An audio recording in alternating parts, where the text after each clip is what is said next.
एक नाथ डीजल, अरे डीजल का भाव घट गया तो क्या है? हाँ नहीं नहीं, हम टेम्पो का भाड़ा कम नहीं करेंगे, तू बोल दे सबको।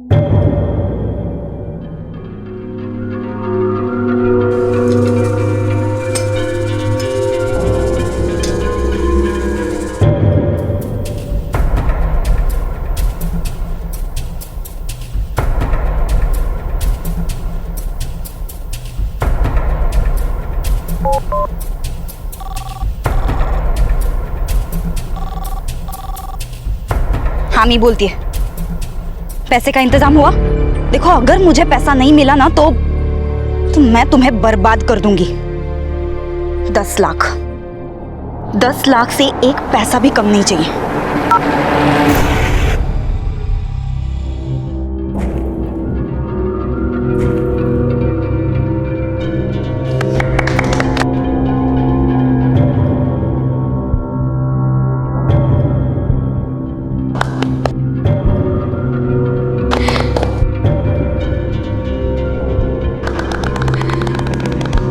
लो आपकी सगाई का गिफ्ट, नवी कोरी बुलेट। बेटा इतना खर्चा करने की क्या जरूरत थी?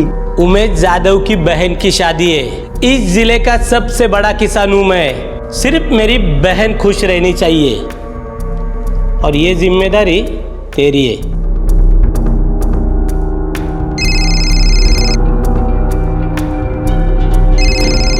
Excuse me. हेलो, बधाई हो अक्षय सेठ। हाँ हाँ, अब तो आपको अक्षय सेठ ही कहना पड़ेगा। बड़े घर के दामाद बन रहे हो। मेरे पैसों का बंदोबस्त किया? अगर नहीं किया ना तो देख लेना, सेठ से भिखारी बनाने में 2 मिनट लगेंगे।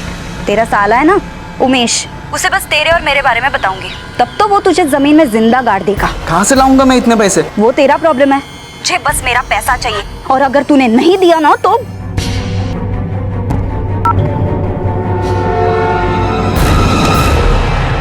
क्या हुआ? कुछ नहीं। सब ठीक है ना?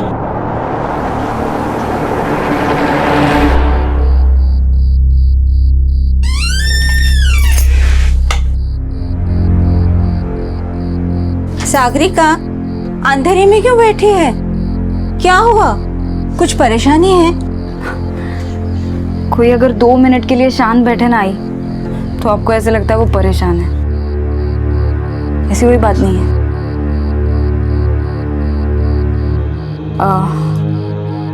बाबा खेत से नहीं आया अभी तक? चलो हम लोग खाना खा लेते हैं, मुझे बहुत भूख लगी है।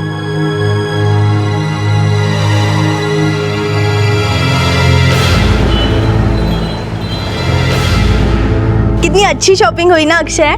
अक्षय ये वाली टी शर्ट तुम मुझे अभी पहन के दिखाओ। कौन सी? ये वाली। अरे वाह अक्षय, तुम्हारी शादी तय हो गई और तुमने मुझे बताया भी नहीं। श्वेता, तुम ये सब लेके अंदर जाओ और आई को कहना कि चाय बनाए, मैं अभी आता हूँ।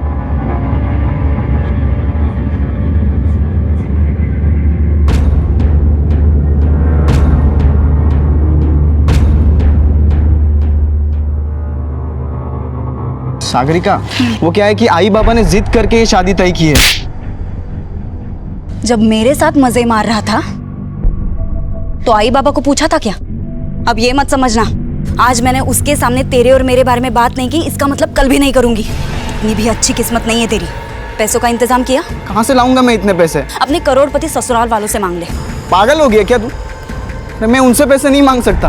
अगर तू नहीं मांगेगा ना तो मैं मांग लूंगी। तेरा वो जो साला है उमेश जाधव, वो आधा नहीं पूरा पागल है। हाँ, मुझे अगर पैसा नहीं मिला तो मैं किसी भी हद तक जा सकती हूँ। अब आगे जो कुछ भी होगा उसका जिम्मेदार सिर्फ तू रहेगा।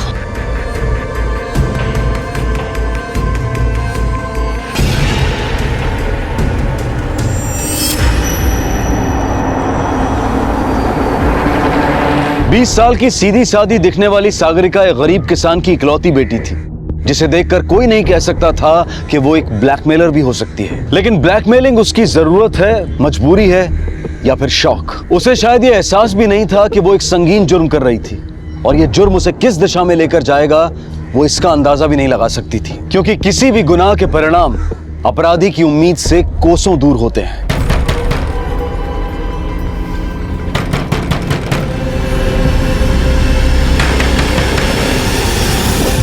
आले, हाँ आई। क्या हुआ दादा, इतने जोर से दरवाजा? आई किधर है? बाबा किधर है? आई मंदिर में गई है, भजन है ना, और बाबा पंचायत में। क्या हुआ भाऊ? अच्छा हुआ वो घर पर नहीं है, मुझे तुझसे अकेले में बात करनी थी। तेरा उस अक्षय घोलप के साथ क्या चल रहा है? क्या चल रहा है तेरा उसके साथ? मुझे सच सुनना है, सिर्फ सच। वो मेरे कॉलेज में पढ़ता है, लेकिन कुछ महीने पहले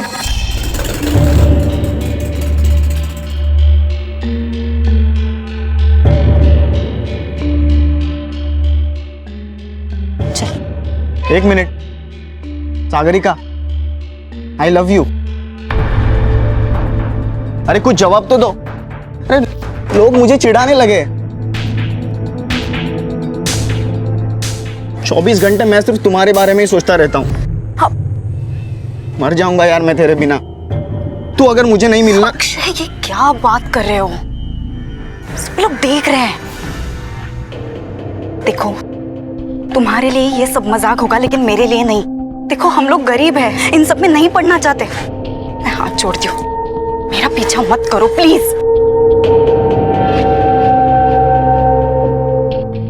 एक बात पूछूं, क्या अक्षय तुझे सचमुच बुरा लगता है? सुकन्या, बात उसके अच्छे बुरे की है ही नहीं, लेकिन मेरे घर पर अगर भनक भी लगी ना तो पता नहीं क्या होगा। डरपोक कहीं की, पिक्चरों में नहीं देखा? अरे प्यार में ऐसा ही होता है, और जो आसानी से मिले उसका मजा क्या। और हाँ, उससे पूछ लेना, वो शादी करेगा ना? शादी कल कर ले। कुछ तो बोलो, बोल दो अगर मैं तुम्हें पसंद नहीं हो तो। तुम्हें मैं पसंद हूं ना?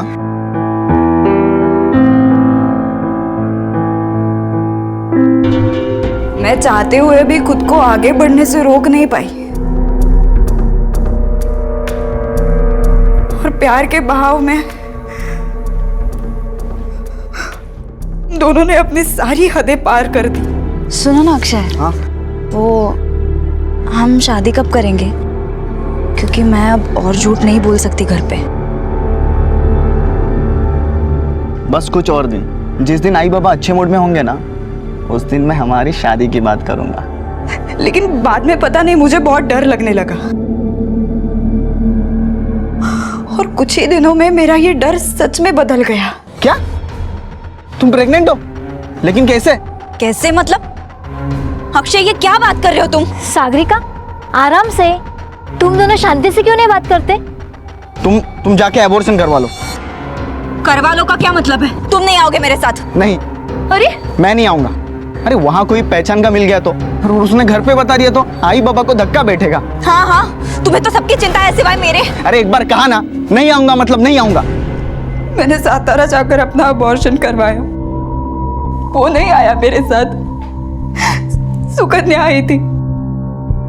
भाव में खरं सांगते, उसके बाद उसने मुझे अवॉइड करना शुरू किया। मैंने उसे मिलने की बहुत कोशिश की, लेकिन जब भी मुझे वो देखता था अपना रास्ता बदल देता था। फिर मुझे पता चला कि अगले 15 दिनों में उसकी शादी होने वाली है। वो उमेश जाधव है ना, उसकी बहन से। जब कुछ भी समझ में नहीं आया ना, तो मैंने उसे ब्लैकमेल करना शुरू किया। देखो, अगर मुझे पैसा नहीं मिला ना तो मैं तुम्हें बर्बाद कर दूंगी। 10 लाख रुपए मांगे उससे, किसी लालच से नहीं। मैं तो बस उसे तड़पते देखना चाहती थी, बदला लेना चाहती थी उससे। छमाइला, अभी जाके उस अक्षय की खोपड़ी फोड़ता हूं। समझता क्या है वो अपने आप को? अभी भी तुझे उसकी चिंता हो रही है? घर की इज्जत बाहर उछल कर आई है, शर्म नहीं आती तुझे? एक काम कर, मैं जैसे बोलता हूं वैसे कर। अभी के अभी उसे फोन कर, और कल कैसे भी करके उसे पनाड़ा के जंगल में बुला।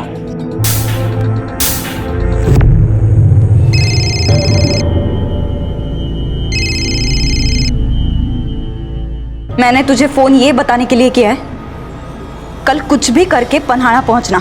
क्यों? शांति से जीना चाहता है, शादी करना चाहता है तो आ जाना, नहीं तो मैं उमेश जाधव के पास चली जाऊंगी। और इसका मतलब समझता है ना तू? टाइम पे पहुंचना, मैं वही तेरा इंतजार करूंगी। आ रहा है वो। अब देख मैं क्या करता हूँ उसके साथ। इंसान की शक्ल में हैवान हमारे चारों तरफ घूमते हैं और सागरिका भी अक्षय के भीतर छुपे इरादों को पहचान नहीं पाई। सागरिका को अपना बदला लेने का यही तरीका समझ में आया और जब उसने माधव के साथ अपना दुख शेयर किया तो माधव ने भी उसे अहम खिलाड़ी बना दिया। गलती के जिस रास्ते पर सागरिका थी, माधव ने उसे और पुख्ता करने की ठान ली और यह रास्ता उस तरफ गया जहां सबके इंतजार में सिर्फ बर्बादी खड़ी थी।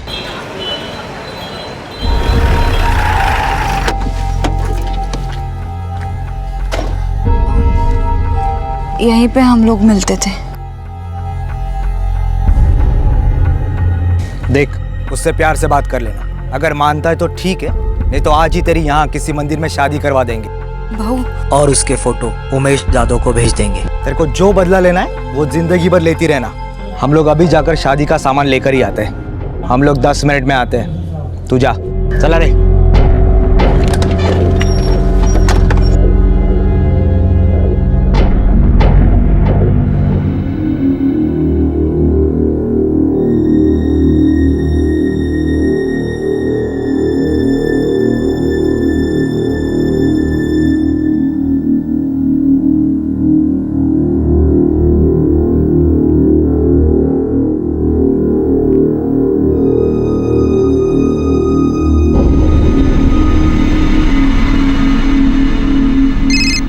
हाँ बोल, क्या हुआ? भाऊ अभी तक आया नहीं वो। तू उसको फोन करती रहना। देख, कैसे भी करके उसको आज वहां पर बुलाना ही है। अगर हमारे आने से पहले वो वहां पर आ जाए ना तो उसको बातों में उलझा कर रखना। हाँ हाँ, मैं फोन रखता हूँ, हम पहुंच रहे वहां पर। ये देखो अक्षय, ये हमारे मेहमानों की लिस्ट। दादा के इतने सारे दोस्त हैं कि 1000-1500 तो आ ही जाएंगे। और तुम्हारे ये क्या, सिर्फ 300 लोग आएंगे? नहीं, वो क्या है कि हमारे पास अभी एक मिनट ना।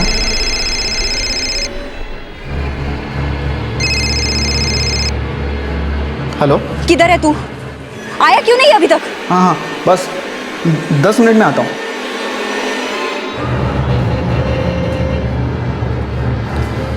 ओ जाओ बप्पू, क्या हुआ? तू इतने टेंशन में क्यों लग रहा है? सुन, तेरा कुछ लोचा विचार नहीं है ना? अगर ऐसी वैसी बात मुझे पता चली ना तो शादी की हवन की जगह तेरी चीता जलेगी। और तू ये जानता है कि मैं ये कर सकता हूँ। आई शपथ दादा, ऐसी कोई बात नहीं है। हाँ मग ठीक है। हेलो, हाँ सुन,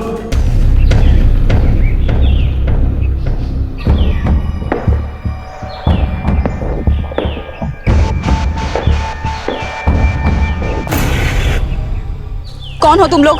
तो काय को फोन कर दिया अक्षय भाऊ को? ये देख, तेरा नाटक बंद करने का, नहीं तो तेरे साथ जो भी होगा ना उसके लिए जिम्मेदार तू होगी। मुझे डराने के लिए भाड़े के टट्टू भेजा है उसने।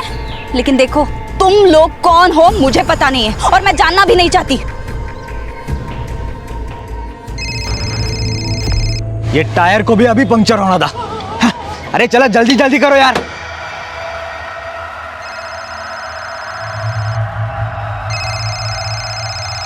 कितना पैसा दिया उसने मुझे डराने के लिए? देखो, मैं डरने वाली नहीं हूं। अकेली लड़की देखकर धमका रहे हो, नामर्द कहीं के।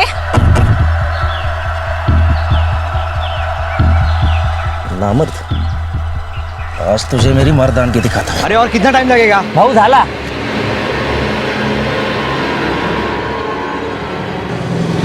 Sagarika miss call.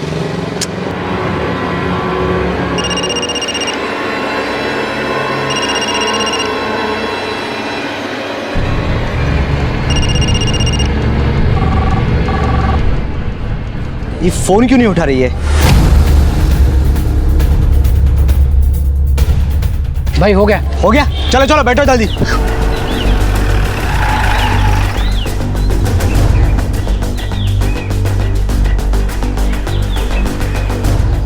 सागरिका, सागरिका, अगर मेरे बहन को कुछ हुआ ना तो अक्षय को जिंदा जला दूंगा मैं। सागरिका! सागरिका! भाई यहाँ से आवाज आ रही है। भाई मोबाइल यहाँ पे पड़ा है। सागरिका! सागरिका!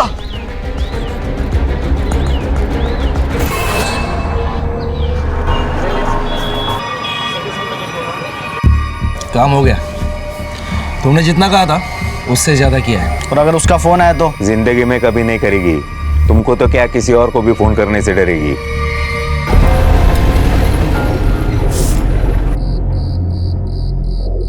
माधव सागरिका अब तक घर में नहीं आई है।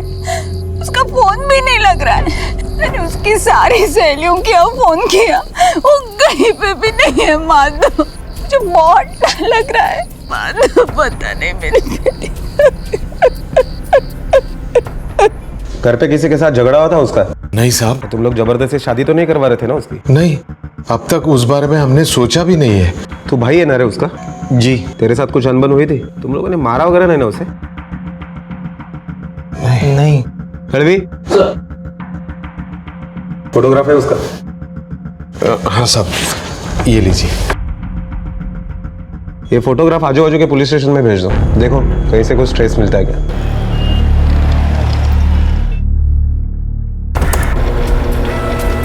सर, सागरिका के कॉल डिटेल्स।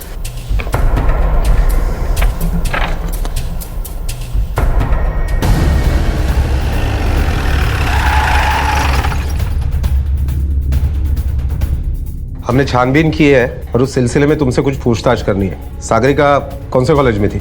MY के कॉलेज। किस किस से मिलती थी? कोई दोस्त? बचपन से खाली एक सहेली थी, सुकन्या। और अक्षय घोलप, उसके साथ क्या रिश्ता था? ये कौन है साहब? तुम्हें तो पता ही होगा ना, बहन थी तुम्हारी। उसके कॉल रिकॉर्ड के हिसाब से उस दिन उसने सिर्फ तुम्हें और अक्षय को फोन किया था। कल ही पुलिस स्टेशन में हमें पता चल गया था कि तुम सब जानते हो। अब बोलते हो या बुलवाऊं? मुझे पता था साहब। उस दिन मैं जैसे बोलता हूँ वैसे कर। अभी के अभी उसे फोन कर और कल कैसे भी करके उसे पनाड़ा के जंगल में बुला।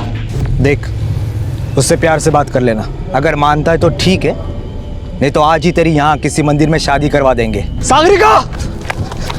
सागरिका! सागरिका?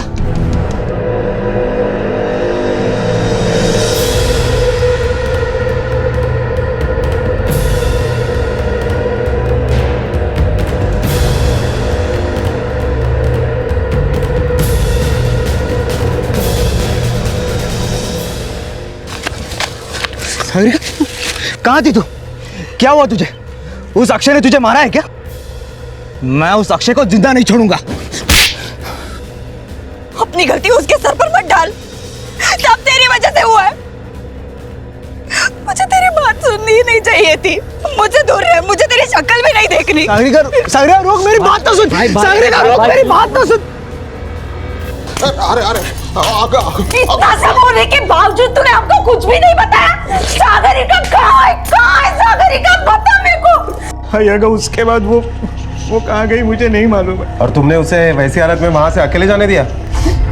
साहब, वो मुझसे नाराज, मेरी शक्ल भी नहीं देखना चाहती थी। मुझे लगा उसका गुस्सा ठंडा हो जाएगा तो वो अपने आप घर वापस आ जाएगी। अच्छा, ये अक्षय घोलप कहाँ रहता है?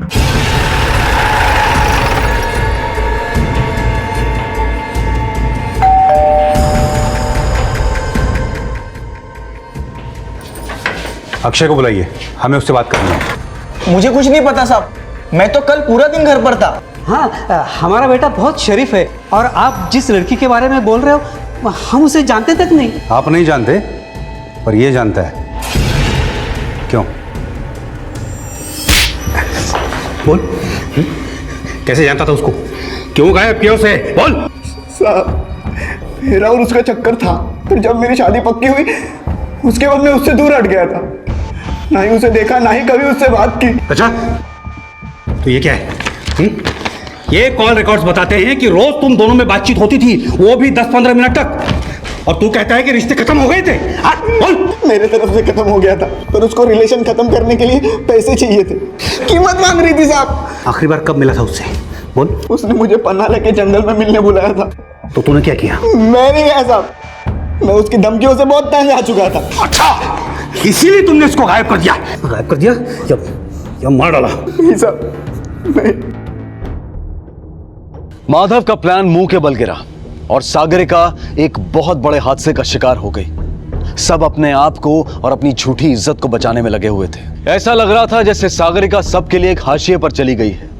जिसके साथ प्यार के नाम पर विश्वासघात हुआ, वो कहां है, किस हाल में है, ये कोई नहीं जानता था। अक्षय ने सागरिका से उसके सारे सपने छीनकर उसे दुख और जिल्लत की जिंदगी जीने के लिए छोड़ दिया था। पुलिस ने अक्षय से पूछताछ की क्योंकि अक्षय के पास सागरिका को गायब करने का मकसद था, लेकिन सबूतों के अभाव में पुलिस को अक्षय को छोड़ना पड़ा। चले, रोक, निकालिए, चल। हाँ, मेरी बहन किधर है? हाँ, क्या किया तूने उसके साथ? मैंने तो उसे देखा तक नहीं। देखा नहीं? तू ना पुलिस को बेवकूफ बना सकता है, लेकिन मुझे नहीं। जिंदा नहीं छोड़ूंगा तुझे, जिंदा नहीं छोड़ूंगा। उधर चलो। ये करता मैं तुम्हारा दुख समझ रहा हूँ, इसीलिए सिर्फ वार्निंग देके छोड़ रहा हूँ। अगर अगली बार कुछ गड़बड़ की तो सीधा अंदर डाल दूंगा। साहब, अगर इसने मेरे बहन के साथ कुछ गड़बड़ की होगी ना, तो मैं इसे जान से मार दूंगा, फिर चाहे उसके लिए मुझे फांसी क्यों ना हो जाए। मुझ पे हाथ उठाने से पहले अपनी बहन से जाके बात कर, पता नहीं कहाँ कहाँ मुंह मारती है। क्या बोलता है? चुपचाप खड़ा रहे। मारो साहब, मारो, जितना मारना है उतना मारो, पर मैं इसे जिंदा नहीं छोड़ूंगा।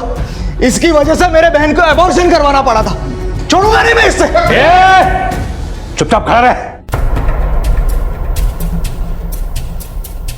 ये अबॉर्शन की बात तुमसे किसने कही? मैंने सातारा जाकर अपना अबॉर्शन करवाया, वो नहीं आया मेरे साथ, सुकन्या आई थी। मैं उसके साथ खुद गई थी सातारा में डॉक्टर जोशी के क्लिनिक में। उसने मुझे बताया कि ये बच्चा अक्षय का है। अक्षय जानता था ये बात? हाँ साहब।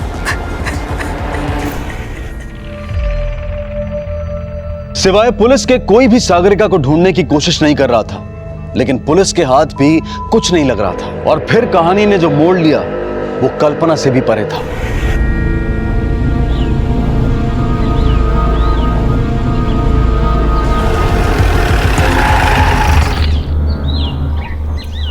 सर, हो सकता है ये बॉडी सागरिका की हो, क्योंकि माधव ने कहा था वो इसी जंगल में आई थी।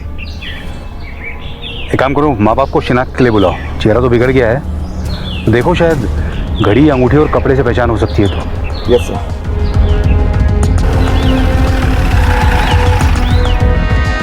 सर, कपड़ों, घड़ी और अंगूठी की वजह से सागरिका के माँ बाप ने बॉडी को पहचान लिया है और अब यह कंफर्म हुआ है कि वो बॉडी सागरिका की ही है।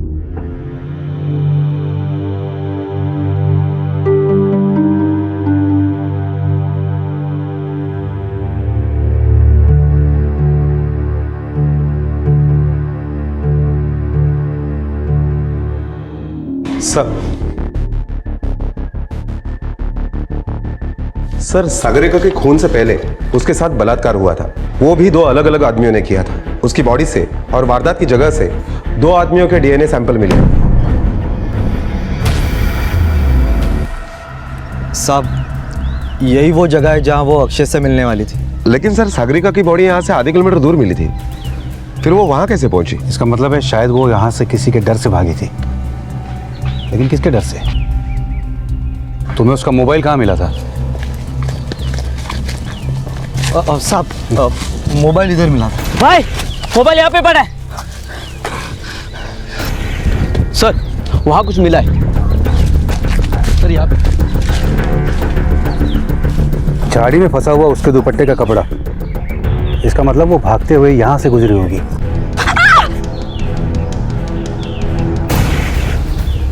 सर, यहाँ पर डीएनए ट्रेसेस मिले। मतलब यहाँ पर उसके साथ जबरदस्ती की गई। तुम आए थे तब तुम लोगों को कहाँ मिली थी वो थोड़ा आगे। साहब, वो मुझे आखिरी बार यहाँ मिली थी। कहाँ थी तू? लेकिन उसकी डेड बॉडी तो यहाँ से दूर मिली थी। वो गई किस तरफ थी? जी इस तरफ। यहाँ पे उसे मारा गया था और माधव को वो जहाँ मिली थी वहाँ से इसकी दूरी तकरीबन 500 फीट है। इसका मतलब कोई और भी था जिसकी उस पर नजर थी।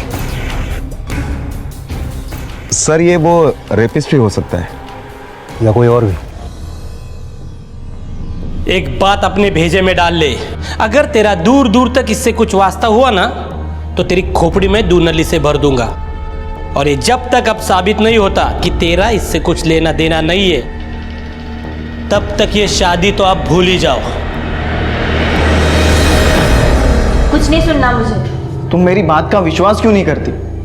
मुझे फंसाया जा रहा है, मेरा कुछ भी वास्ता नहीं इससे। विश्वास करो, कम से कम तुम तो। अक्षय! ए अक्षय! डर के क्या बैठा अंदर? बाहर निकल!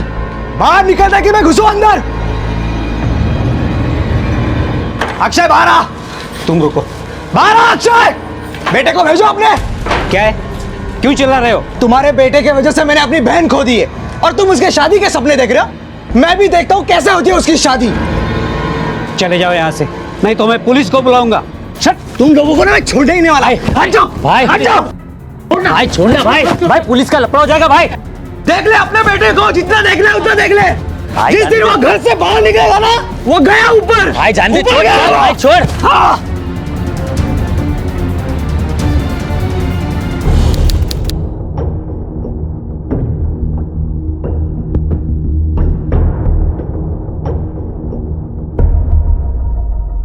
अगर हम शुरू से देखते हैं तो अक्षय के अलावा किसी के पास कोई मकसद नहीं था सागरिका को मारने का।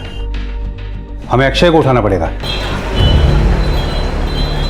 अक्षय! अक्षय! अक्षय! क्या हुआ? अक्षय घर में है लेकिन दरवाजा ही नहीं खोल रहा। देखिए ना, ये कब से फोन ट्राई कर रहे हैं, फोन भी नहीं उठा रहा है। दरवी देखो।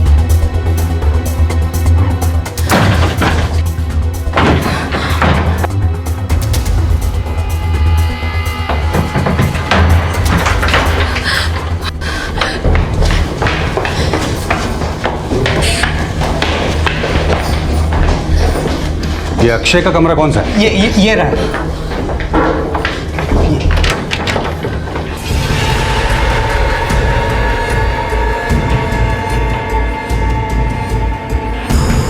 अक्षय! अक्षय! अक्षय! सर ये तो मर चुका है। अक्षय! इसके बाद निशाने पर थे माधव और उमेश। इन दोनों ने ही खुलेआम अक्षय को जान से मारने की धमकी दी थी। लेकिन जिस वक्त कत्ल हुआ, माधव अपनी बहन का अंतिम संस्कार कर रहा था और उमेश अपने घर पर ही मौजूद था। और ना ही इन दोनों के फिंगरप्रिंट्स कत्ल के हथियार पर मिले थे। अगर सारे सस्पेक्ट बेगुनाह थे तो फिर गुनहगार कौन था? यह केस सुलझने की बजाय और उलझता जा रहा था। पुलिस की सारी मेहनत किसी अंधेरे में गुम हो रही थी और तभी श्वेता के बयान से पुलिस को उम्मीद की एक किरण दिखाई दी। हमारी एंगेजमेंट हो चुकी थी, बहुत जल्द शादी भी होने वाली थी। सब खुश थे, पर कुछ दिनों से अक्षय कुछ अजीब सा बिहेव करने लग गया था। अजीब अजीब से लोगों से छुप छुप के मिलने लग गया था, जिन्हें देख के मुझे कभी नहीं लगा कि वो उसके दोस्त हो सकते हैं। पर वो सब देख के मुझे ऐसे लगा कि जो हो रहा है वो सही नहीं है।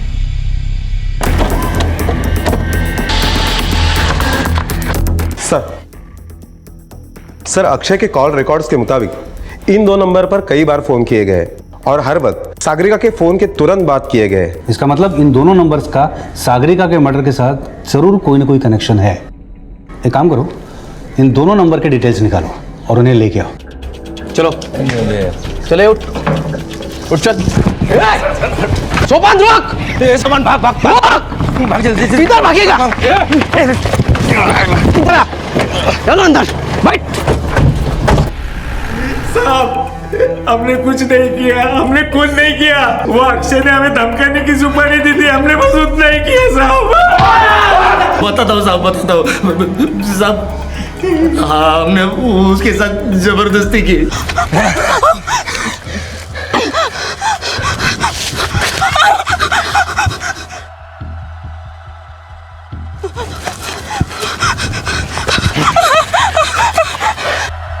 देखो मैं अक्षय को कभी फोन नहीं करूंगी, लेकिन मुझे छोड़ दो प्लीज।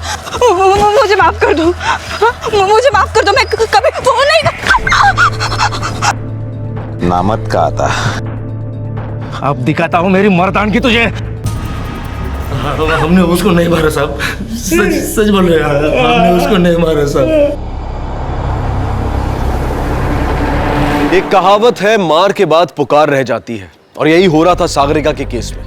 कोशिशें हजारों हुई, लेकिन अंजाम कुछ नहीं सिवाय सोपान और राजन पर रेप का मुकदमा चलने के। कोर्ट की 2-3 सुनवाइयों के बाद राजन और सोपान भी जमानत पर रिहा हो गए। सागरिका और अक्षय की हत्या की गुत्थी अब तक उलझी हुई थी, और तब लगभग 1 महीने बाद घटी एक घटना ने इस पूरे मामले को एक नया और चौंकाने वाला मोड़ दे दिया।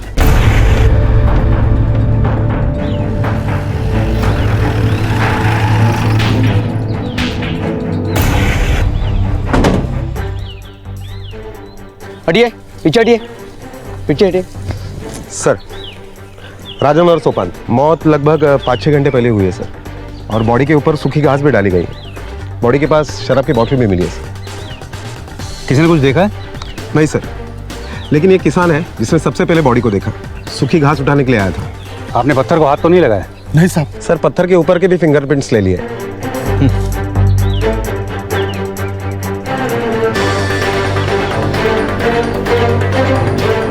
लगता है कोई गाड़ी गुजरी यहाँ से। एक काम करो, ये टायर के निशान के फोटोग्राफ ले लो, और इस मिट्टी के सैंपल भी ले लो। Sir, fingerprint report. सर, इन रिपोर्ट से यह पता चलता है कि तीनों मर्डर किसी एक ही आदमी ने किए, क्योंकि पाए गए फिंगरप्रिंट्स किसी एक ही आदमी के। सर, कौन हो सकता है वो? माधव? नहीं सर, माधव के फिंगरप्रिंट्स इस रिपोर्ट से मैच नहीं करते। और जिस दिन डबल मर्डर हुआ उस दिन माधव का मोबाइल लोकेशन टेम्पो यूनियन के मोर्चे का ही था। हो सकता है खुद ना गया हो, किसी और को सुपारी दी हो।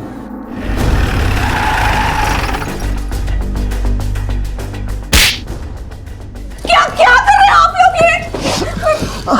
राजन और सोपान को मारने के लिए तूने किसको भेजा था? मैंने ऐसा कुछ नहीं किया साहब, मैं तो मोर्चे में गया था उस दिन। तुम्हारे अलावा किसी के पास कोई मकसद नहीं था अक्षय और उन दोनों को मारने का। सच बता, तूने अक्षय को धमकी दी थी ना? वो तो मैंने गुस्से में दी थी साहब। माले, अंदर ले चल इसको, अंदर फटाफट बोलेगा ये। साहब, अरे मेरे बच्चे को तुम्हें काहे बोलत कैसे नहीं? रुको,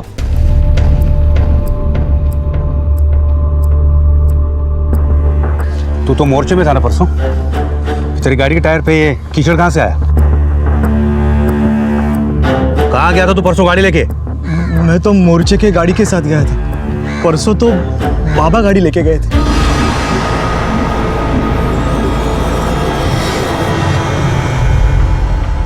क्या लगा था तुम्हें अपने भोले भाले चेहरे के पीछे आसानी से छुप जाओगे और कोई पहचान नहीं पाएगा? कानून अपराध सूंघ लेता है, और अपराधी को भी। तेरे फिंगरप्रिंट्स मैच हो गए हैं। बोल, क्यों किया ये सब? अपनी बेटी को मार दिया तूने? बोल! मैंने माधव और सागरिका की बातें सुनी थी। सतारा जाकर मैंने अपना अबॉर्शन करवाया। तब से मेरा उन दोनों पे ध्यान था। उन्होंने अक्षय को जंगल में मिलने के लिए बुलाया था, ये भी मैंने सुना था। अभी के अभी उसे फोन कर, और कल कैसे भी करके उसे पन्हाड़ा के जंगल में बुला। कल कुछ भी करके पन्हाड़ा पहुंचना। मैं भी उनके पीछे पीछे जंगल गया। यहीं पे हम लोग मिलते थे।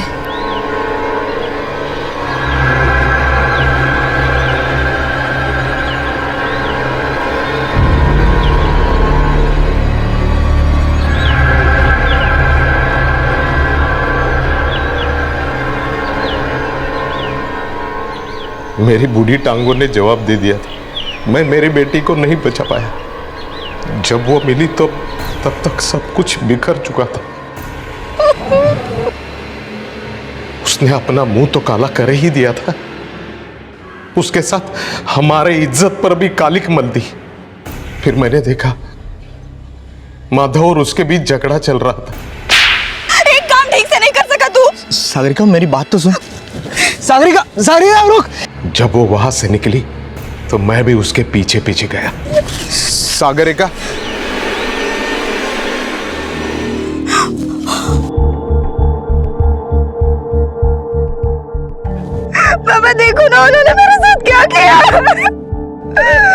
बाबा मैं क्या करूंगी? बोलो ना कुछ तो। कुछ तो बोलो, कुछ तो बोलो ना।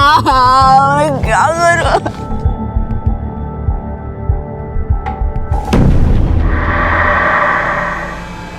ये सारी तबाही शुरू हुई उस अक्षय की वजह से। फिर भला मैं उसे जिंदा कैसे छोड़ सकता था? उसे जीने का कोई अधिकार नहीं था, इसलिए मैंने उससे भी मार डाला।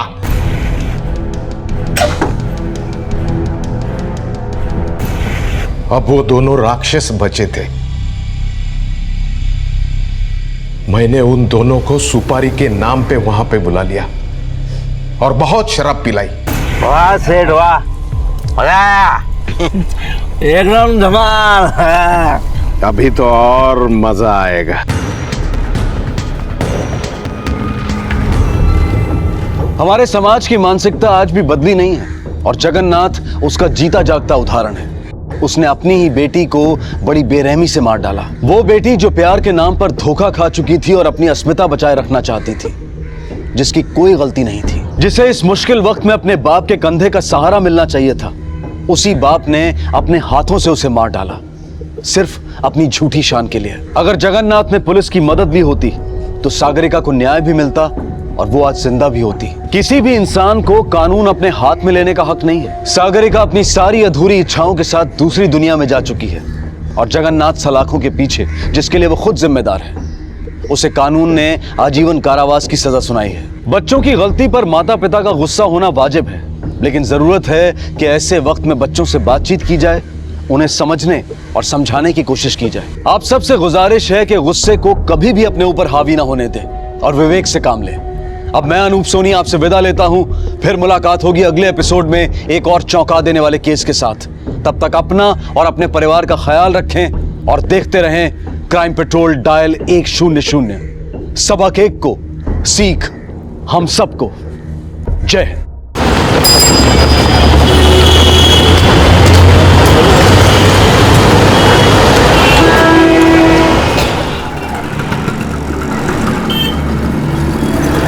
भैया मेरा थोड़ा तीखा। भैया मुझे मीठा देना, बहुत ठीक है। अच्छा नहीं चल रहा देखा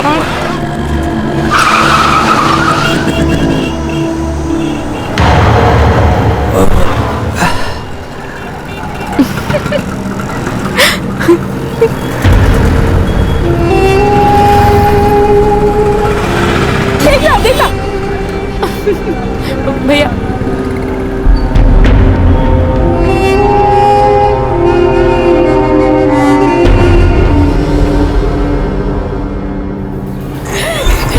टू मच। आज तो बहुत मजा आया, यू नो।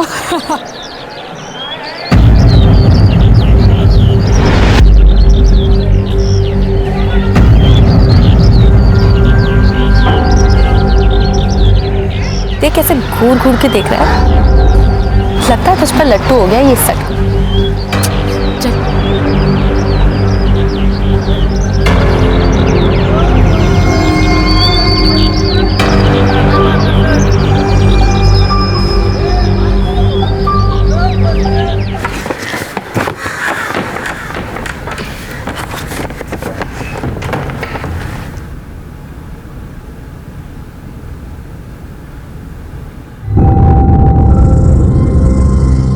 चिंता मत कीजिए, कभी अकेला महसूस नहीं होने देंगे। आपका प्रशांत।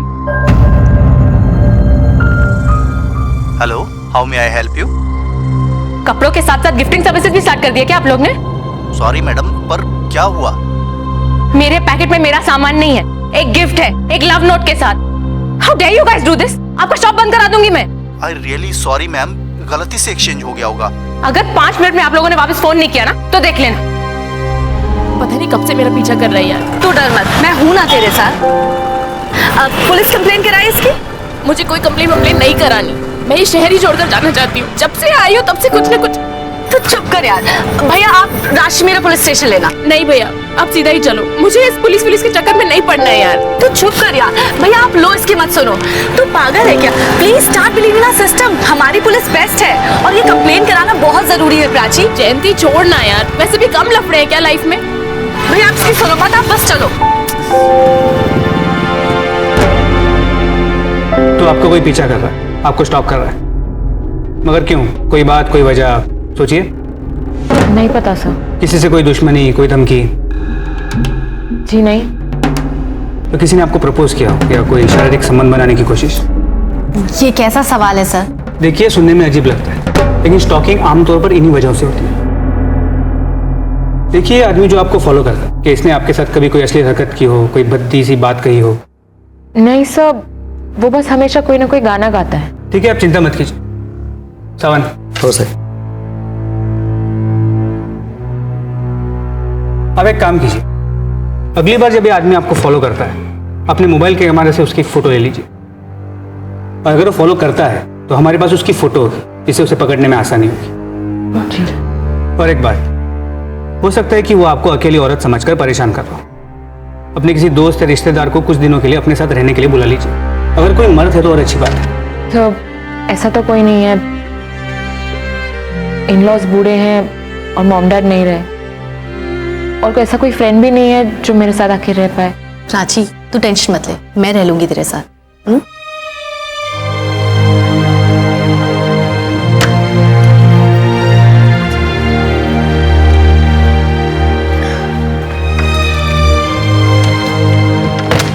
थैंक यू जयंती, तू मेरे साथ यहाँ रहने आ गई। पागल है, जा जा।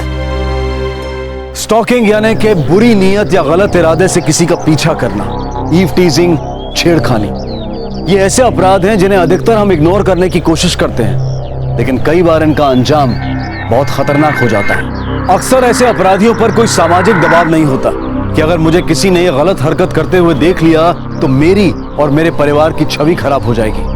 ये अपराधी इस बात पर यकीन करने लगते हैं कि अगर किसी लड़की या औरत के पीछे लगातार पड़े रहो तो आप उसे हासिल कर सकते हैं। ये सोच, ये मानसिकता गलत है, चाहे हंसी मजाक में ही सही, पर जब हम किसी स्टॉकिंग करने वाले या छेड़खानी करने वाले अपराधी को रोड साइड रोमियो कहकर बुलाते हैं तो हम उस अपराध या अपराधी को कहीं ना कहीं ग्लैमराइज करते हैं, उसे बढ़ावा देते हैं। ये भूल जाते हैं कि ये हमारे किसी अपने के साथ भी हो सकता है। इसी विकृत मानसिकता का सहारा लेकर प्रशांत भोटक के प्राची पर दबाव डाल रहा था, लेकिन उसका मकसद क्या था ये अब तक साफ नहीं हो पाया था।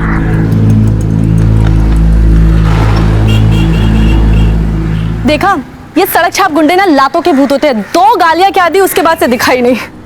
हाँ, मैं बेकार में डर रही थी ना। कह रही थी देखो।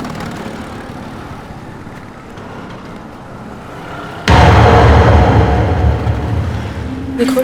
हाँ।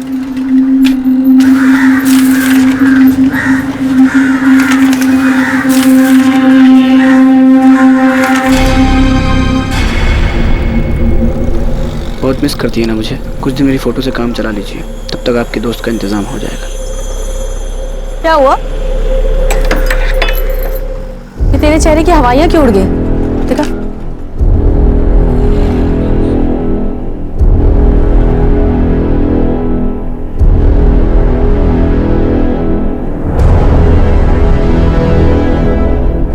इतनी हिम्मत इस कमीने की! प्राची मैं इसको छोड़ूंगी नहीं, मैं बता रही हूँ। जयंती तू चिल कर, ऐसे लोगों का कोई भरोसा नहीं। क्या पता वो क्या करता।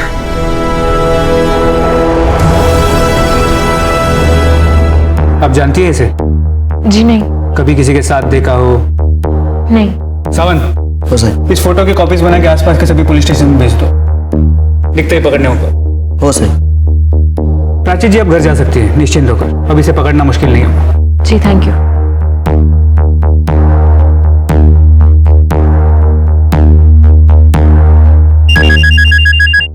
नमस्ते आंटी। नमस्ते बेटा, जयंती का फोन नहीं लग रहा है, वो कहाँ है? आंटी वो किसी क्लाइंट के साथ मीटिंग में थी, बैटरी डेड हो गई होगी, आप चिंता मत कीजिए। हाँ लेकिन वो तुम्हारे यहाँ पर ही है ना आजकल, जरा मेरी उससे बात करा देना। जी आंटी।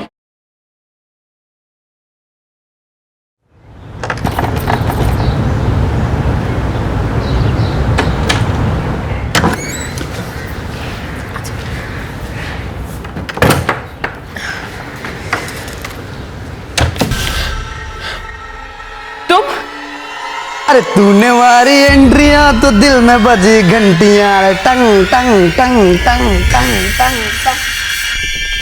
क्या है ना, मैं ना तेरे घर की खिड़की खुली थी, मेरे को लगा कोई चोर आके घर लूट लिया, तो इसलिए मैं आ गया हिफाजत करने, इस घर की और तेरी। तुम्हारी हिम्मत कैसे हुई आने की? Just get out of here!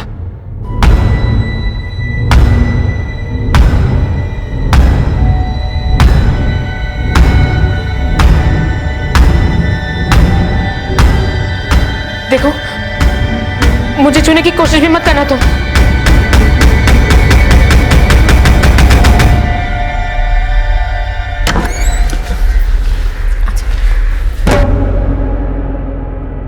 एक बात याद रखना, मैं सब कुछ कर सकता हूं लेकिन तेरे को बांट नहीं सकता, किसी के साथ भी नहीं।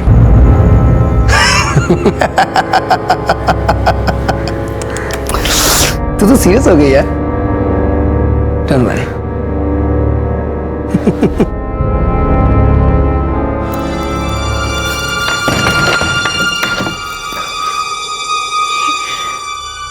ये क्या करने आया था?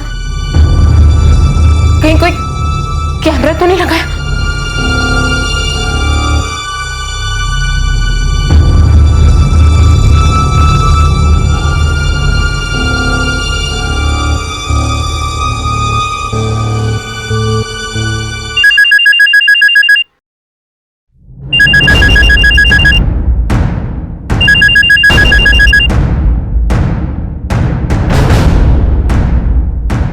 The number you are trying to call is currently switched off.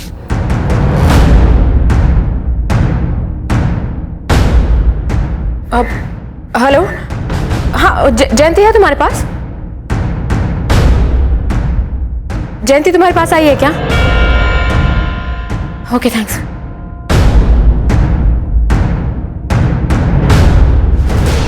हाँ ये तो नहीं करी। सर सर जयंती कहीं नहीं मिल रही है, ना ऑफिस में है ना घर पे। अरे कहीं बाहर गई हो? नहीं सर, ये उसी की चाल है। आज शाम को जब मैं घर गई तो वो मेरे घर के अंदर बैठा हुआ सर। उसने जरूर जयंती के साथ कुछ किया है, वरना वो अपनी माँ से तो बात करती। ये स्टॉकर आपके घर के अंदर था? जी। आपके घर से कोई सामान चोरी तो नहीं हुआ? नहीं सर, लेकिन आप प्लीज जयंती की मिसिंग कंप्लेंट तो फाइल कीजिए। देखिए हम ऐसे 24 घंटों के अंदर किसी की मिसिंग कंप्लेंट नहीं फाइल कर सकते। ठीक है सर, तो अब डॉक्टर की किडनैपिंग की तो फाइल कर सकते हैं ना? ठीक है, मगर कोई मैसेज या कॉल तो आने दीजिए। देखिए मैडम, आप ओवर रिएक्ट कर रही हैं, आप आराम से घर जाइए और रिलैक्स कीजिए। हम जयंती को ढूंढ लेंगे और स्टॉकर को भी पकड़ लेंगे। मैं आपको 2 कांस्टेबल देता हूँ जो आपके घर को गार्ड करेंगे। सावन, मोरे, हो साहब, आप दोनों मैडम के साथ उनके घर जाकर उनके घर को गार्ड करो। हो साहब, चलिए।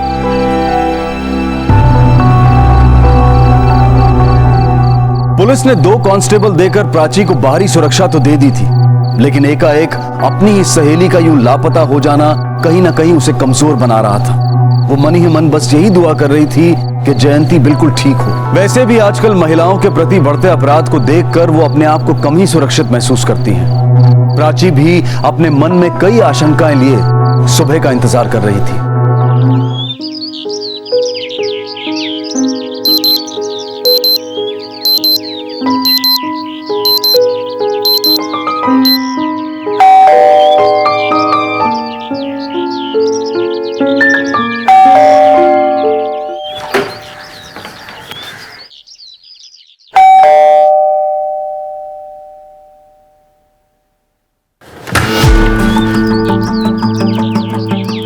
जयंती, कहाँ थी तुम? और वहां से छूटी कैसे? छूटी कैसे मतलब? मतलब उसने तेरा किडनैप किया था ना? किडनैप? पागल है क्या? मेरा कोई किडनैप वगैरह नहीं हुआ था। मेरा मन नहीं लग रहा था तो मैं लोनावला चली गई थी यार। जयंती देख, अगर उसने तेरे साथ कुछ भी किया है तो अरे बाबा, मेरा कोई किडनैप वगैरह नहीं होता। क्या बेतुके सवाल कर रही है यार?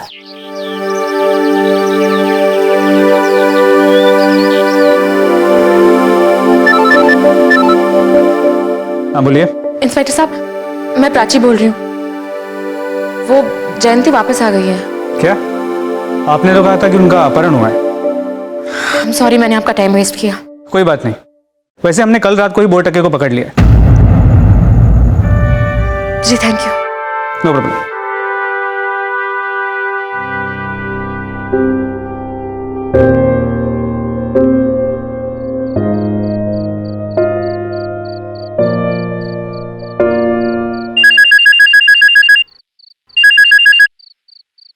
हेलो हेलो मेरी मैना, तुझे क्या लगा था मुझे ससुराल भेज के खुद मैके में सुकून से सो लेगी तू? अरे जान बसती मेरी तुझ में, ऐसे थोड़ी ना पीछे छोड़ूंगा पगली। वैसे तो टेंशन मत ले, मैं भी उतना ही वफादार हूं जितना तेरा डेविल था। तेरा प्यार ही ऐसा है पगली कि इंसान तो क्या साला कुत्ता भी पागल हो जाए। बस एक काम करना, डेविल की तरह मुझे हमेशा के लिए सुलाना मत, कोशिश भी मत करना, ओके?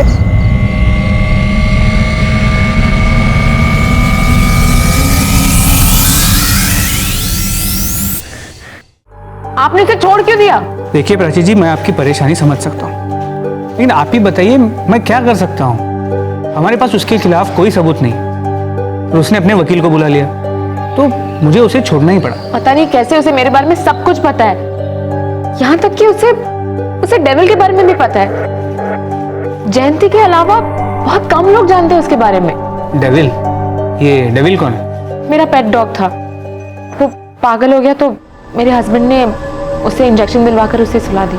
देखिए प्राची जी, मुझे ऐसा लग रहा है कि आपका कोई करीबी स्टॉकर के साथ मिला हुआ है जो उसे आपके बारे में सारी इन्फॉर्मेशन दे रहा है जो काफी कम लोग जानते हैं। नहीं, ऐसा नहीं हो सकता। मैं शहर में बहुत कम लोगों को जानती हूँ और मैं उन सब पे बहुत भरोसा करती हूँ, वो कभी ऐसा कुछ नहीं करेंगे। ठीक है, मगर मैं फिर भी कहूँगा आप अपनी जान पहचान वालों पर नजर रखिए।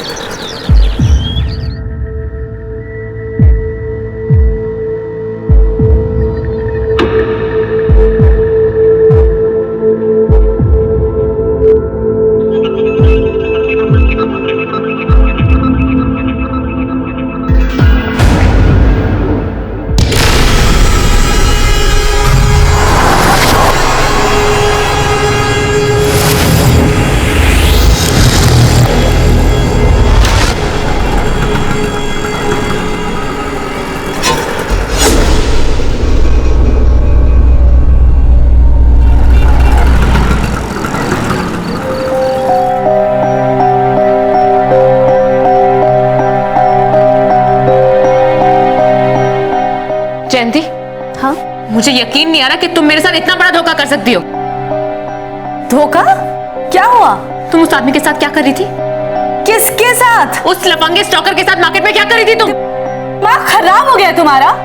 मैं किसी के साथ नहीं थी, गलतफहमी हुई है तुम्हें। मेरा दिमाग खराब हुआ है, मुझे गलतफहमी हुई है, और तुम जो उसके साथ मिलकर मेरी जिंदगी खराब कर रही हो। Shut up, Prachi, you've lost it completely।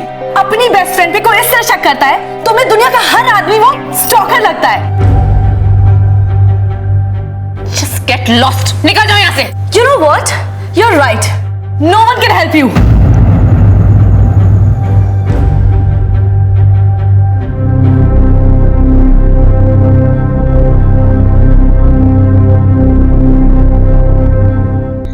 रुकिए मैडम, इतनी रात गए कहाँ जा रहे हो? घर। रुकिए आप 1 मिनट।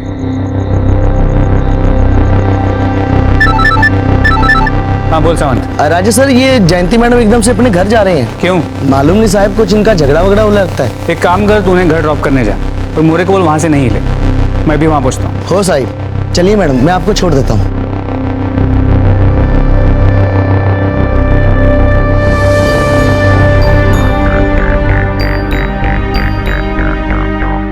वो कहते हैं ना, जहां विश्वास होता है वहीं विश्वासघात भी होता है। प्राची का दामन भी इस सच से जल गया था।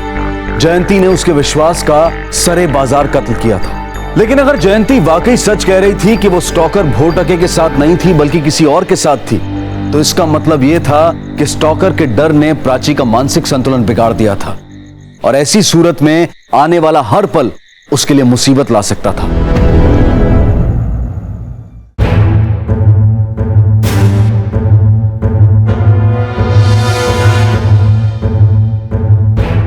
मोरे जी,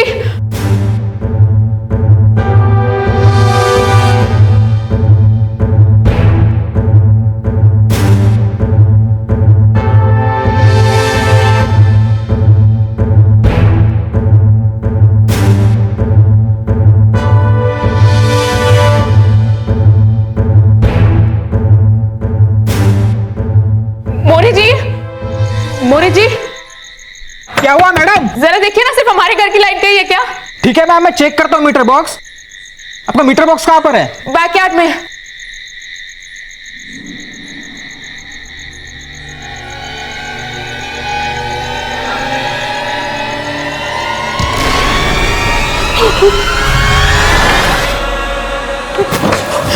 क्या हुआ मैडम? वहाँ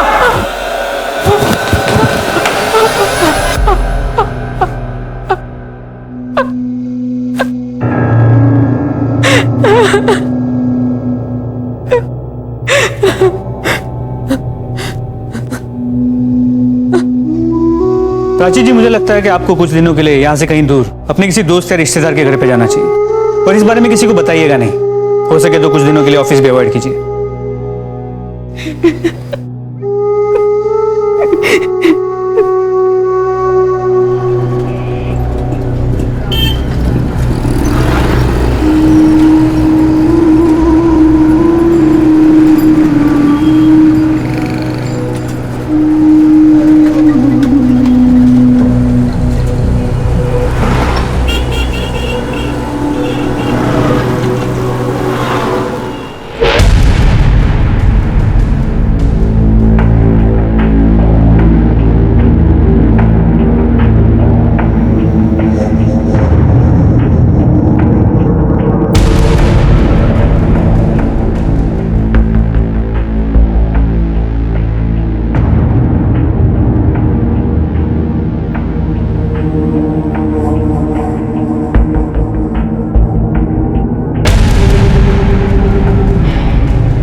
हाँ, इस नई जगह पे आके थोड़ा अच्छा लग रहा है और फाइनली उससे पीछा भी छूटा।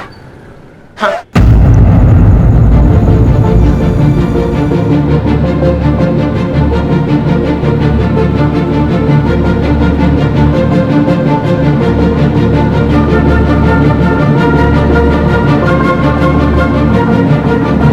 कहते हैं कि खुशियां क्षणभंगुर होती हैं, एक पल हैं दूसरे पल नहीं।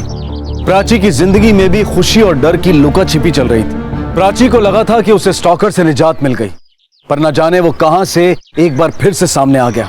इस झटके के लिए प्राची बिल्कुल तैयार नहीं थी, वो पूरी तरह से हिल गई थी।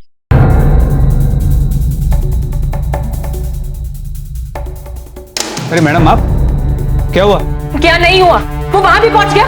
वहां कैसे? यही तो मैं आपसे पूछना चाहती हूँ कि वो वहां पहुंचा कैसे? एड्रेस तो आपके पास ही था ना, और किसी के पास नहीं था वो एड्रेस। तो वो वहां कैसे आया? मैंने रास्ते में टैक्सी तक बदली थी। कैसे पहुंचा वो वहां पे? मैं आपसे कुछ पूछ रही हूँ, वो स्टॉकर वहां पहुंचा कैसे? मैडम आप शांत हो जाइए, आप पहले बैठ जाइए, आप बैठ जाइए।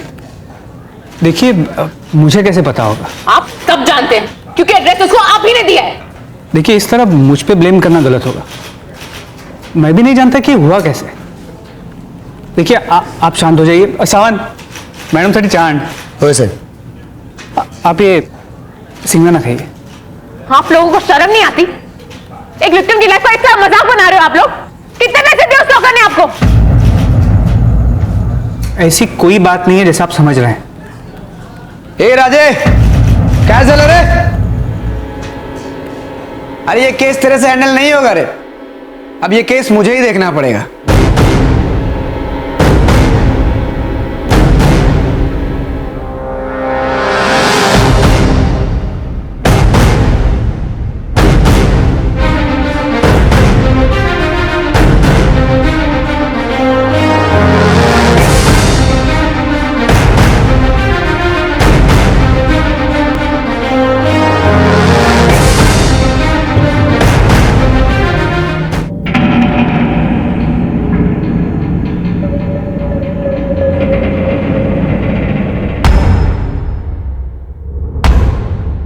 नमस्कार।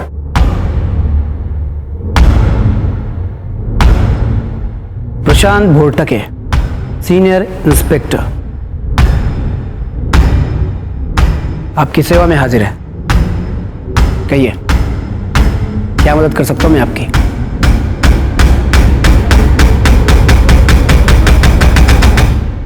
प्राची का शक सही निकला। पुलिस भोरटके की सिर्फ मदद ही नहीं कर रही थी, बल्कि उसके लिए रास्ता भी साफ कर रही थी। लेकिन क्यों? क्या स्टॉकर भोरटके एक पुलिस इंस्पेक्टर था इसलिए, या फिर वजह कुछ और ही थी? क्या भोरटके प्राची की सुंदरता पर मोहित हो गया था, या उसे अकेला देख वो उसे डराकर उससे पैसे ऐंठना चाहता था, या फिर प्राची के अतीत का कोई सिरा जुड़ा था भोरटके से?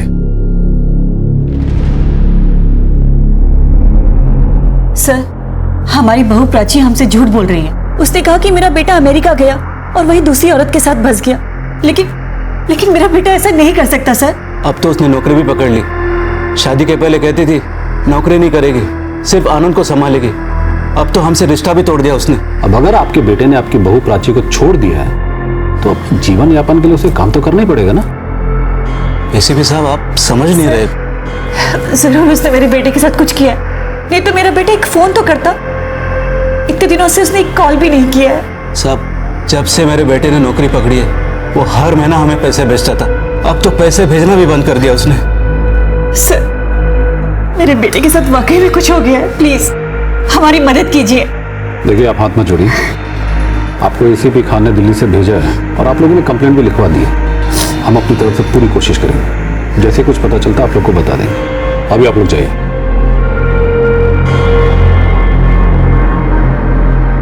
भोरटके सर, ये आनंद कपूर और प्राची कपूर की डिटेल निकालो। पता तो चले आखिर माजरा क्या है। सर।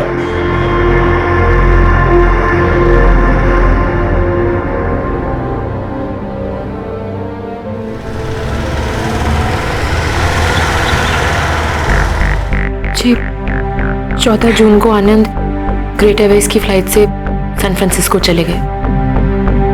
9 बजे की सुमेरु कैब से गए थे एयरपोर्ट। एयरपोर्ट पहुंचने के बाद उन्होंने 2 बार उनसे फोन पर बात हुई थी और फ्लाइट बोर्ड करते वक्त भी उन्होंने मैसेज किया था। ये देखिए।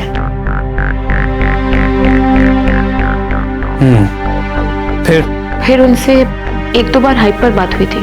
श्रवण, ये आनंद कपूरची flight and call details card आणि यांचा नंबरचा पण। जी आगे। जी, फिर एक दिन जब मैं उनसे हाइप पर बात कर रही थी तो मैंने देखा कि उनके होटल रूम में एक फॉरेनर लड़की उनके साथ थी। जब मैंने उनसे पूछा कि वो कौन है तो उन्होंने कहा कि वो वहां उन्हीं के साथ रहती है।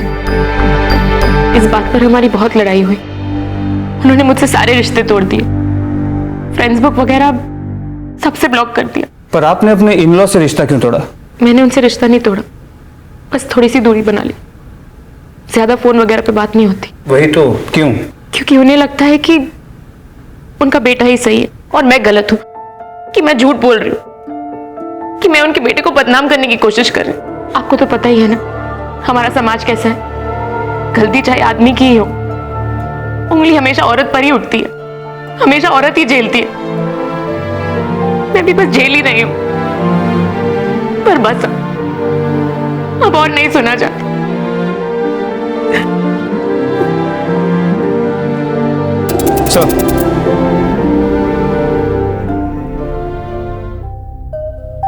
सर, इस आनंद कपूर के फ्लाइट डिटेल्स और डिपार्चर्स के मुताबिक उस दिन वो विदेश तो क्या, डोमेस्टिक फ्लाइट में भी नहीं चढ़ा था। लेकिन उसके फोन डेटा रिकॉर्ड्स के मुताबिक वो एयरपोर्ट जरूर गया था। उसने अपने फोन से सुबेरो की कैब भी बुक की थी और अपने क्रेडिट कार्ड से उसका पेमेंट भी की थी। सर, उसने एयरपोर्ट से अपनी बीवी प्राची को फोन भी किया था और उसके बाद उसने अपने फोन को स्विच ऑफ किया, जो अब तक बंद है। राजे, उसने अमेरिका से कॉल भी किया था ना? Yes sir. उसके कोई डिटेल्स? सर, तो इंटरनेट कॉल होता, आईपी एड्रेस नहीं ट्रेस झाला। ऐसा है का? राजे, ये प्राची का हस्बैंड उसके साथ कोई गेम तो नहीं खेल रहा? आनंद की कोई इन्फॉर्मेशन? जी सर, आनंद जिसटेक प्राइवेट लिमिटेड के 3 डायरेक्टर्स में से है। करीब 2 से 3 साल पहले उन्होंने कंपनी शुरू की। अक्सर अब्रॉड जाते रहते हैं काम के सिलसिले में।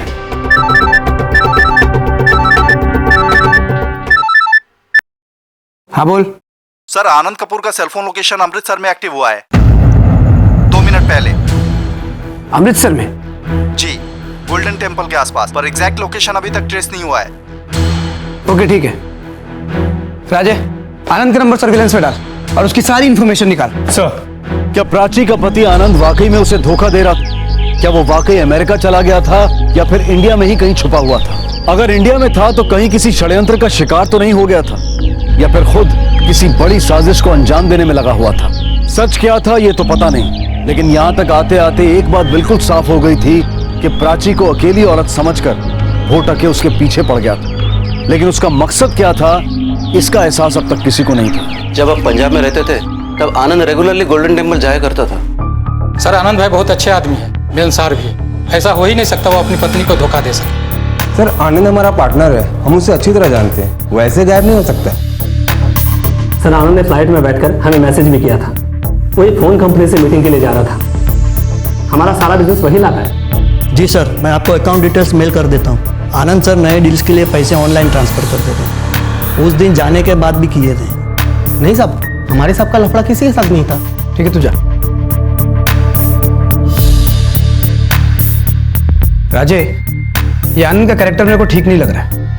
मतलब जाने के बाद भी इसने बैंक से पैसे निकाले। तो उसका एक बार बैंक डिटेल चेक करते हैं। सर,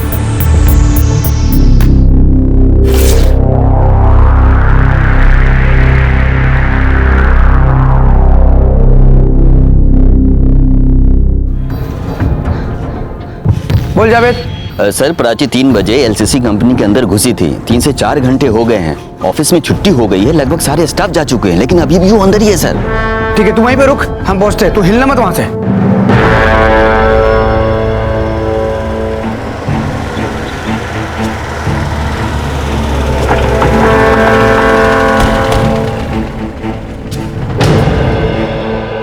तलाशी लेनी है, चल। मॉनिटर रूम कहाँ है? सर, वो ऊपर है। राजे,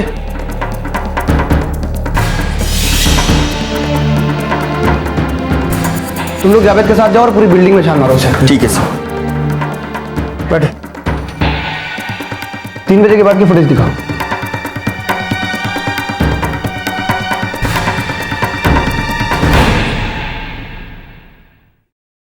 पॉज कर। तो थोड़ा पीछे। ओके। प्राची बिल्डिंग में इंटर हुई।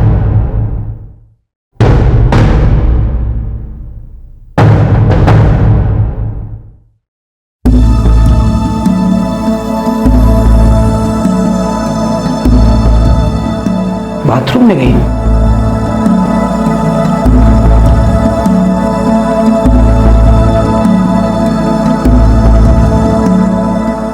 सर, ये तो बाथरूम से निकली ही नहीं है। सर, बाथरूम में से कुछ हो तो नहीं गया? चेक कर ले। इसको बाथरूम का है। सर, नीचे चलो।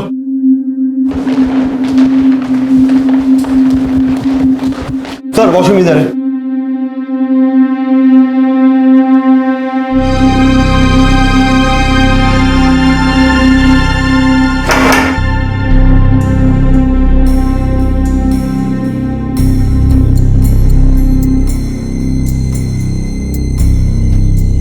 सर, कुछ मिला? सर, ये गायब कहाँ हो गई? खिड़की के बाद तो ग्रिल है और बाहर जाने का रास्ता सिर्फ दरवाजा है। राजे, आई थिंक हम लोग कुछ मिस कर रहे हैं। एक काम करते बाद फिर से फुटेज चेक करते हैं।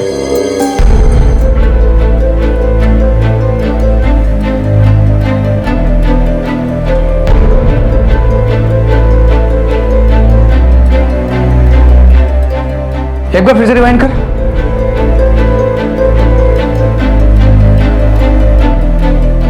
पॉज कर।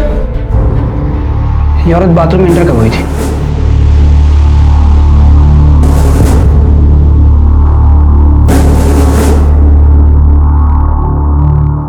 ओहो, यहाँ तो शराफत में भी मिलावट है राजे। राजी कपूर की जितना शरीफ हम लोग समझ रहे हैं ना, उतनी वो है नहीं। Thanks man, let's go. Raje, Prachi पहले ऑफिस जाती है, फिर सीधा बाथरूम, और वहां से कपड़े चेंज करके घूंघट में बाहर निकलती है ताकि उसे कोई पहचान न पाए। ये ऐसा क्यों करती है? और कहाँ जाती होगी? कहीं वो अपने पति से तो मिलने नहीं जाती? हो सकता है।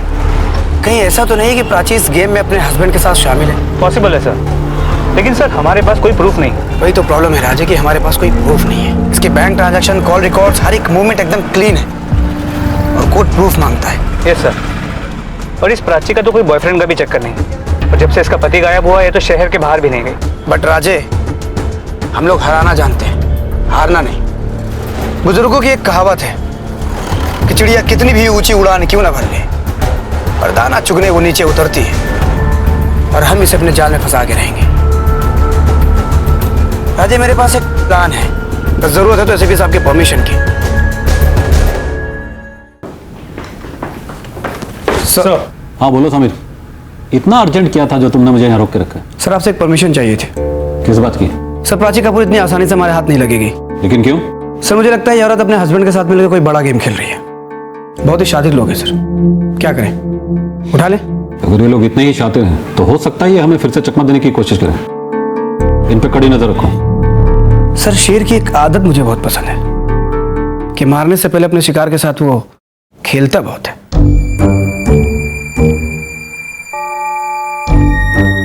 तो तुम भी खेलना चाहते हो?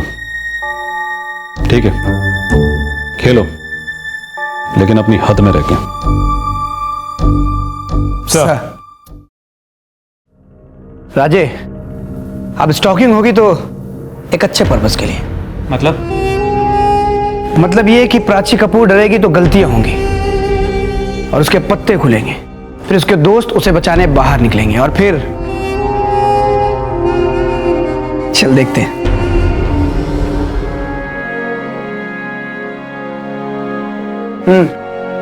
मस्त बना। और लेकर आई, रुको। अरे मीनाक्षी, पेट बाहर आ रहा है, बस करना, एक गिलास पानी दे। अभी लेकर आई। सर। Okay sir. हाँ ठीक है सर। आजा सर, क्यों नहीं लवकर? ठीक है सर, ठीक है। ओके सर, मैं आ रहा हूँ। मीनाक्षी लवकर। नाश्ता तो कर लो, हमेशा कहीं में रहते हो आप। मैंने कर लिया तो कर ले। ये तो शाम को जल्दी आना खाने के लिए। हो।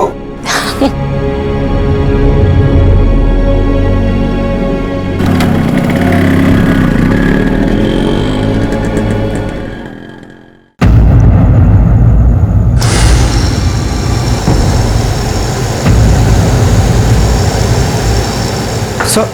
बोटा के, ये मैं क्या सुन रहा हूं? क्या हुआ सर? तुम इन्हें स्टॉक कर रहे हो, इनका जीना मुश्किल कर दिया। एक पुलिस ऑफिसर होकर तुम ऐसी घटिया हरकत कैसे कर सकते हो? सर, मैंने कुछ नहीं किया है। एक्चुअली सर, ये औरत झूठ बोल रही है। ये औरत पागल है। इसका हस्बैंड पहले से मर चुका है, बट इसे लगता है कि अभी तक वो जिंदा है और विदेश में है, जबकि सच ये है कि वो विदेश गया ही नहीं है। और अगर विदेश में है तो ट्रेस क्यों नहीं हो रहा है? पूछिए इनसे। सर, मेरे को लगता है इसका हस्बैंड इसके साथ कोई गेम खेल रहा है, या तो ये दोनों मिलके हमारे साथ कोई खेल खेल रहे हैं। सर, पहले मेरे पति ने मेरी जिंदगी का मजाक बनाया और अब ये बना रहे। पता नहीं ये मुझसे क्या चाहते हैं सर। बोटा के सर, यू आर सस्पेंडेड।